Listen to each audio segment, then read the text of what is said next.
आप लोगों ने हीरा ग्रुप ऑफ कंपनीज की सीईओ डॉक्टर नोहरा शेख साहिबा का उनकी गिरफ्तारी और उनके पीछे तमाम हिंदुस्तान भर की मीडिया के कवरेज के पीछे का छुपा हुआ मकसद आप लोगों ने सुन लिया होगा। अगर नहीं सुना है तो मेरी ये वीडियो बहुत छोटी होने वाली है, क्योंकि तमाम हिंदुस्तान की उच्च न्यायालय, तमाम हिंदुस्तान की हुकूमत पर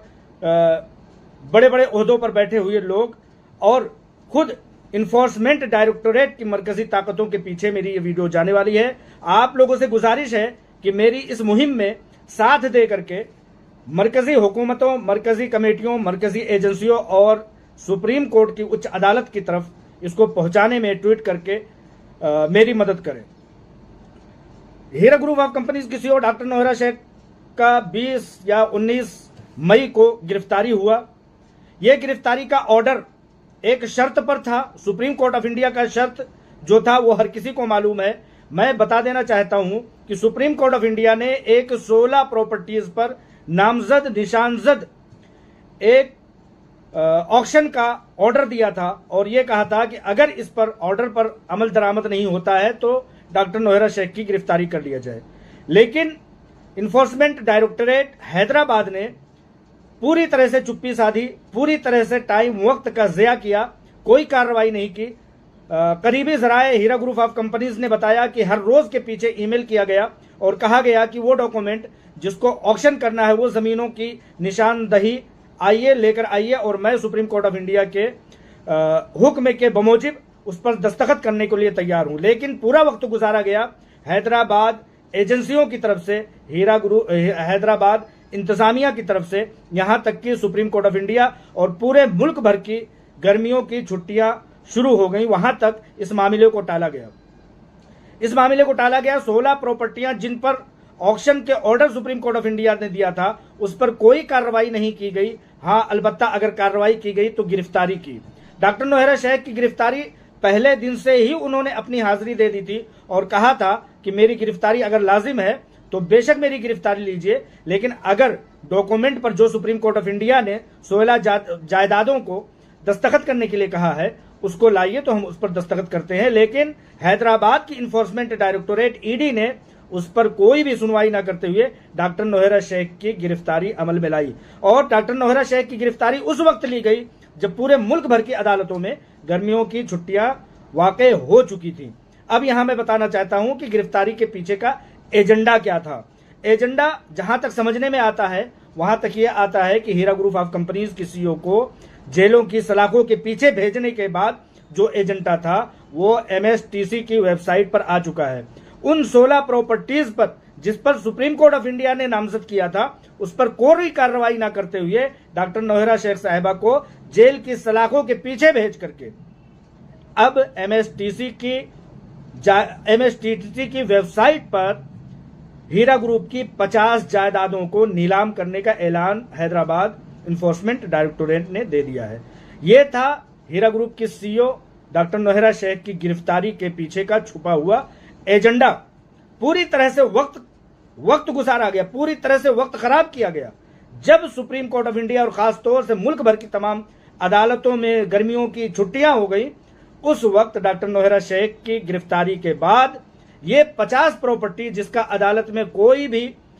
भी ऑर्डर नहीं है, जिसको इन्होंने इन्फोर्समेंट डायरेक्टोरेट हैदराबाद ने तलब तो किया था कि ज्यादा जायदादें चाहिए, लेकिन सुप्रीम कोर्ट ऑफ इंडिया ने यह कहा था कि सिर्फ और सिर्फ 16 पर कार्रवाई की जाए और उसके बाद फिर देखा जाएगा कि आगे क्या होगा। लेकिन बौखलाई हुई ईडी हैदराबाद की टीम वो क्या करती है, 50 और अपने मनमानी तरीके से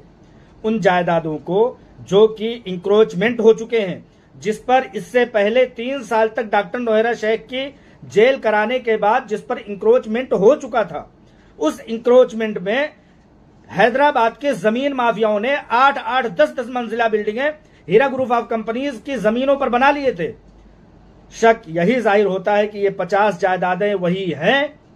जो इंक्रोचमेंट करने वालों ने, जमीन माफियाओं ने कब्जा कर लिया था। और सोने पर सुहागा तो यह है कि जब हीरा ग्रुप ऑफ कंपनीज की तरफ से तलब किया जाता है कि वो 16 जमीनें, 16 जायदादें कौन सी हैं जिस पर मुझे दस्तखत करना है, तो उन जायदादों को पेश नहीं किया जा रहा है। तो इससे यही जाहिर होता है, इससे यही शक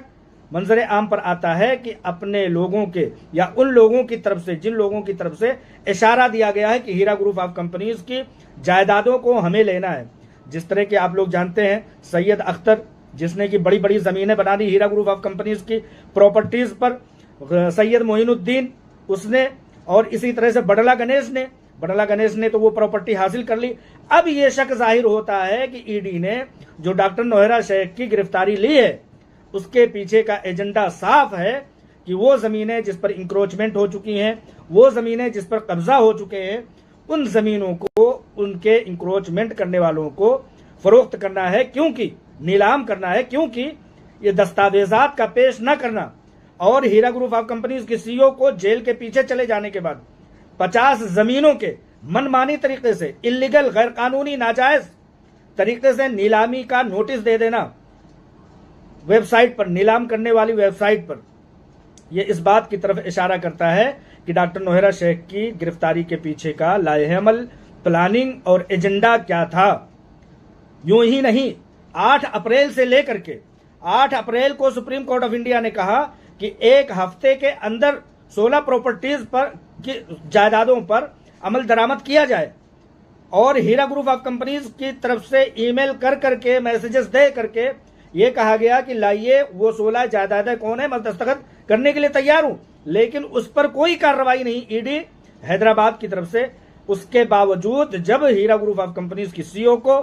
जेल में डाल दिया जाता है, उसके बाद 50 और भी एमएसटीसी की